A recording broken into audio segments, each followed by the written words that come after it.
Vous savez, il y a des jardins où l'on entre et tout semble juste. Il y a comme une âme, un équilibre qui nous calme tout de suite. Alors non, ce n'est pas de la magie, c'est en fait un vrai langage visuel qui a été pensé pour nous parler. Aujourd'hui, on va apprendre à le déchiffrer ensemble. Prenez cet espace, par exemple. Il respire l'harmonie, pas vrai? On s'y sent bien tout de suite. Mais pourquoi? D'où vient cette impression de perfection? Alors, quel est le secret derrière tout ça? Est-ce que c'est juste le hasard qui fait bien les choses, ou est-ce qu'il y a quelque chose de plus, une intention, une sorte de code caché qu'on pourrait déchiffrer?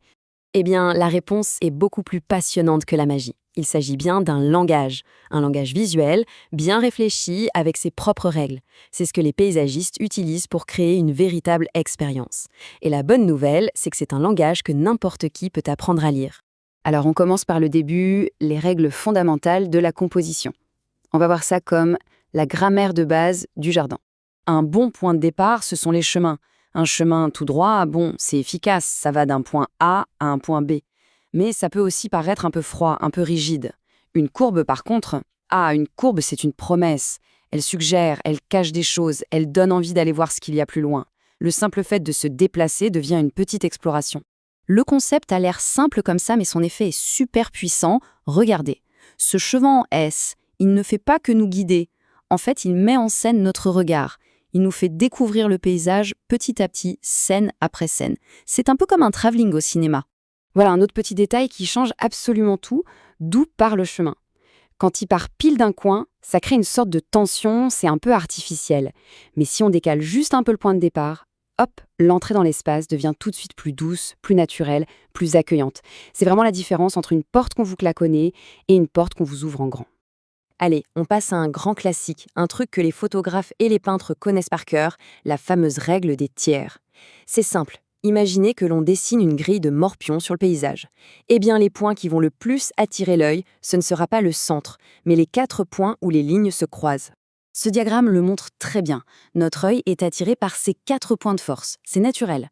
Du coup, si on place un élément important à un de ces endroits, eh bien, on est sûr qu'il va capter l'attention. Et en plus, ça crée un équilibre visuel qui est beaucoup plus dynamique, beaucoup plus agréable qu'un truc planté pile au milieu. Bon, maintenant qu'on a vu quelques mots de vocabulaire, la grammaire, on passe à l'étape supérieure, les systèmes de composition. Là, on va apprendre à construire des phrases entières, des vrais plans d'ensemble. Premier grand système, la courbe en S. Là, on ne parle plus juste d'un petit chemin, non. La courbe devient la colonne vertébrale de tout l'aménagement. C'est sa forme sinueuse qui va tout dicter et qui invite en permanence à la découverte. Et voilà le résultat en vrai. Ce n'est plus un simple dessin, c'est une promenade qui prend vie. Chaque virage nous cache ce qui vient après, et c'est ça qui rend l'exploration si intéressante. Le mystère est préservé, on ne voit jamais tout d'un seul coup. Changement radical de décor. À l'opposé complet de la courbe en S qui nous fait voyager, il y a la composition radiale. Ici, le but du jeu n'est plus le voyage, c'est la destination. Tout est fait pour converger vers un seul point central, un point fort. Et que ce soit sur le plan ou dans la réalité, l'effet est immédiat, c'est saisissant.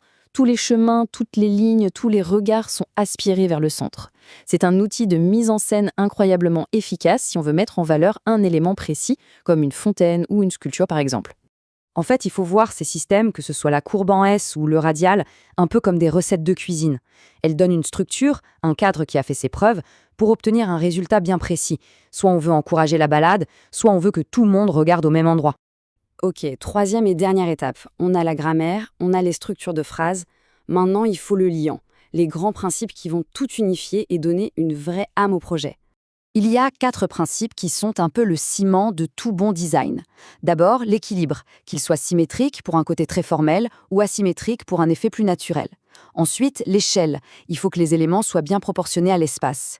Puis l'unité, on répète des couleurs, des matériaux pour que tout semble connecté. Et enfin, le point focal, cet élément qui va attirer l'œil. Sans ça, même avec les plus belles plantes du monde, on n'a pas un jardin, on a juste une collection. Et qu'est-ce qui va lier tout ça ensemble? C'est le style. C'est lui qui va donner l'atmosphère générale. Qu'on parte sur du contemporain, du zen, du méditerranéen, peu importe. C'est le style qui va guider le choix des plantes, des matériaux, du mobilier, pour que tout raconte la même histoire, pour qu'on se sente transporté dans une ambiance bien particulière. Mais attention, au-delà de toute cette théorie, de toutes ces règles, il y a une chose essentielle à ne jamais oublier. Et cette citation le résume parfaitement. Un grand jardin, c'est d'abord un jardin où l'on vit bien. La beauté, c'est bien, mais elle doit toujours être au service de l'usage. On est là pour se reposer, pour jouer, pour manger entre amis. C'est ça le plus important. Alors voilà, la prochaine fois que le regard se posera sur un jardin, un parc, ou même sur le petit balcon d'en face, l'invitation est lancée. Essayons de décoder ce langage, de repérer les courbes, les points de force, l'équilibre, et de se poser la question, au fond, quelle histoire cet espace est-il en train de nous raconter ?